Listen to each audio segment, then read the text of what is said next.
Северной Осетии проходит третий межрегиональный радиофестиваль «Голос Кавказа». Он посвящен памяти первого президента Чеченской Республики, героя России Ахмад Хаджи Кадырова.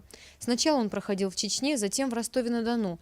На этот раз по итогам жеребьевки местом проведением стала Северная Осетия. В конкурсе участвуют 13 радиокомпаний Южного федерального и Северо-Кавказского федерального округов. Учредителем фестиваля выступило Министерство Чеченской Республики по национальной политике, печати и информации.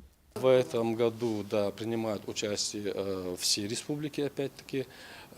Было подано более 100 материалов. После предварительного отбора сегодня на суд жюри, на рассмотрение экспертного совета, на заседание экспертного совета уже вынесено более 60 работ. Думаем, что работа с каждым годом, конечно, становится все лучше и лучше.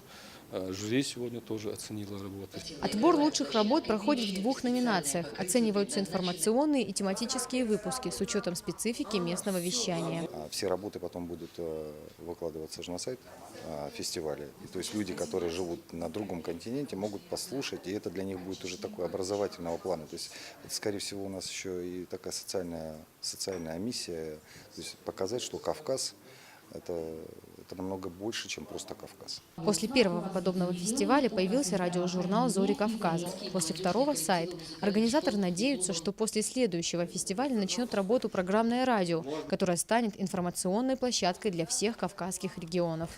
Награждение победителей пройдет в середине октября. Завершится фестиваль праздничным галоконцертом с участием звезд Кавказа. Залина Губурова, Евгений Маркин, Осетия ТВ.